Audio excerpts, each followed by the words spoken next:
Mas antes disso eu peço que você se inscreva. Olha só, contexto, o Bolsonaro entrou com um pedido no STF para abrir um processo contra uma ação, né, contra o Alexandre de Moraes por abuso de autoridade. Ele citava vários fatos, eu detalhei isso aqui ontem, então não precisa mais falar muito sobre o assunto, mas ele citava e o Dias Toffoli em menos de 24 horas falou não, e ponto final, e acabou. Não, acabou. Ainda deu um esporro no advogado do Bolsonaro, deu um esporro no Bolsonaro na sua decisão. Eu sei que o Bolsonaro não consegue ler mais de 2, 3 linhas, ele tem problema de leitura e tudo mais, mas ele não deve ter lido, mas deve ter sido informado pelo advogado-geral da União e pelo resto da equipe dele. Ó, o Dias Toffoli te dá uma pancada aqui, viu? Saiba disso. O Dias Toffoli não tá feliz contigo não, viu, Bolsonaro? Tá.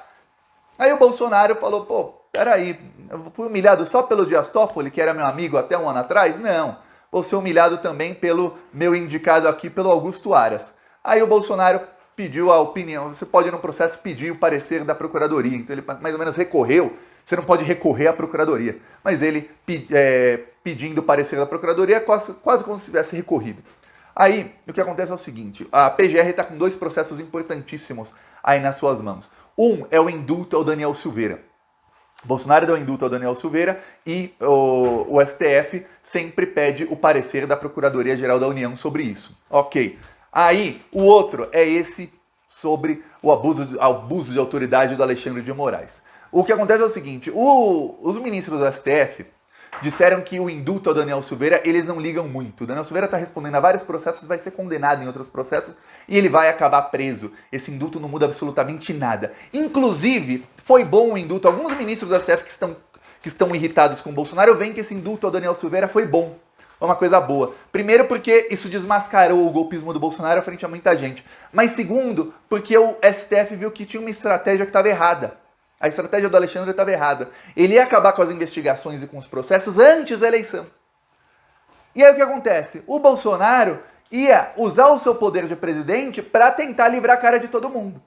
Porém, se as investigações duram até depois da eleição, ou até depois do dia 1º de janeiro, e o Alexandre segura isso e não oferece denúncia contra ninguém e não começa o processo contra ninguém, o Bolsonaro não pode dar indulto, o Bolsonaro como presidente não pode tentar comprar nada, o Bolsonaro não pode fazer nada, que ele não vai mais ser presidente. E se a investigação continua, ele não pode interferir na investigação, porque até por ordem do Alexandre de Moraes, é aquela delegada e são aqueles agentes nas investigações. Ou seja, a estratégia do STF mudou. A estratégia é esperar o Bolsonaro não ser mais presidente. Eles perceberam, pra quê? O que adiantou a gente fazer a denúncia, né, condenar e o Bolsonaro vai lá e dar indulto? Não. Próximo processo contra o Daniel Silveira, os processos contra Carla Zambelli, Bia Kicis, Carlos Jordi, Eduardo Bolsonaro, Carlos Bolsonaro, Jair Bolsonaro, General Heleno, olha, é uma lista infinita. Esses processos vão começar, tramitar e acabar quando o Bolsonaro não seja mais presidente. E o Bolsonaro vai fazer o quê? Espernear. É tudo que ele pode fazer. Olha só como o indulto foi bom. Então, os ministros do STF entenderam que a gente vai manter o Daniel Silveira inelegível, não vai mais ser deputado. A Câmara dos Deputados está extremamente pressionado, o Arthur Lira está muito pressionado pelo STF para que casse o mandato do Daniel Silveira, tá? Ele vai tentar enrolar, eu já sei que vai tentar enrolar, não sabemos se vai caçar ou não, mas vai ser pressionado para isso. E a Procuradoria-Geral da República vai falar, ele já tem aval do STF para isso, ou seja, é tudo conversa interna, para ver como que são as coisas lá em Brasília. Ele já tem aval disso, ele vai falar que só a favor do indulto, mas a inelegibilidade não. Esse vai ser o parecer do Augusto Aras, salvo se tiver alguma mudança de última hora. Aí, como ele vai falar que é a favor do indulto, ele está dando uma vitória para o Bolsonaro. Sobre a inelegibilidade, ele está dando uma derrota para o Daniel Silveira. Só que é uma derrota que não é para o Bolsonaro, porque o Daniel Silveira insiste em ser senador e o Bolsonaro ele é obrigado a apoiar o Romário. Então o Bolsonaro não quer o Daniel Silveira, ele começou a causar problemas depois do indulto. Ele é o cara grandão, né? Ele se cresceu depois do indulto, ele se acha mais importante do que é. E aí ele quer, porque quer ser candidato ao Senado contra o Romário, divide votos do Romário. Se começa uma campanha, ele começa a viralizar muito nas redes, que é o que faz, que é o especial lá do Daniel Silveira, é a arma secreta dele, ele acaba tirando muito voto do Romário e acaba abrindo espaço para um candidato do Lula e do Freixo, para que, ou da esquerda ali, também o Rodrigo Neves, para que esse candidato acabe ganhando a vaga ao Senado, que seria do PL do Romário. O PL, que é o partido do Bolsonaro. Então o Daniel Silveira virou entrave. Então mesmo o Augusto Aras falando que o Daniel Silveira tem que ser inelegível, não será uma derrota para o Bolsonaro. Vai manter o indulto. Vitória para o Bolsonaro.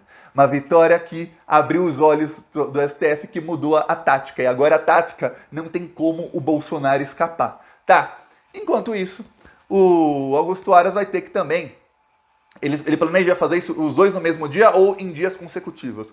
Ele também vai dizer que o Alexandre de Moraes, obviamente, não cometeu nenhum abuso de autoridade. Eu duvido que o Augusto Aras, o Procurador-Geral da República, vá dar uma pancada no Bolsonaro nos autos, como fez o Dias Toffoli, mas ele vai recusar o recurso, vai rejeitar o recurso do Bolsonaro no parecer dele. É isso que vai acontecer nas próximas semanas. E aí, a partir de então, nos próximos meses, o Bolsonaro ainda é presidente, ele ainda tem a caneta BIC, ele ainda tem tudo, e o Augusto Aras é um cachorrinho ainda do Bolsonaro. Estão assim, juntos. Porém, a estratégia eu já falei, é para quando o Bolsonaro não for mais presidente. O Augusto Aras tem uma coisa, eu vou lembrar da Vaza Jato. Vaza Jato lá, do Deltan Dallagnol, ele estava conversando num belo dia com o Vladimir Aras. Vladimir Aras é o primo do Augusto Aras, primo mais novo dele. O Vladimir Aras falou pro Deltan, ele sempre se rasteja. Ele é um cara que ele se rasteja, ele quer estar onde tem poder. Não interessa se é direita, se é esquerda, se é extrema-direita, se é lavajatista, se é anti-lavajatista. Se hoje, no Senado Federal e na Câmara dos Deputados, a vertente mais poderosa fosse a vertente lavajatista, aquela vamos prender antes, investigar depois e tudo mais, o Augusto Aras estaria fazendo exatamente isso, prendendo todo mundo sem perguntar e tudo mais. Se hoje fosse uma vertente de grande maioria, quando eu falo grande maioria, eu quero dizer maioria mesmo, não assim uma minoria, porém tem o governo e compõe, não, tô falando maioria de esquerda, o Augusto Aras estaria na esquerda. Você fala, caraca, o Augusto Aras só falta ele tatuar um símbolo comunista aqui. Como hoje é bolsonarista e a maioria é centrão, e o centrão é o quê? Não investigue nada, não prenda nada, proteja aqui o Bolsonaro porque ele é quem está garantindo a chave do cofre não só pra gente, mas para os bilionários do país. Quando eu digo bilionários, são os donos dos grandes veículos de comunicação, são os banqueiros que estão lucrando com toda essa desgraça que está acontecendo, são os ruralistas bilionários, não estou falando do agricultor familiar, não, estou falando dos ruralistas bilionários, aqueles que ganham bilhões e bilhões e bilhões.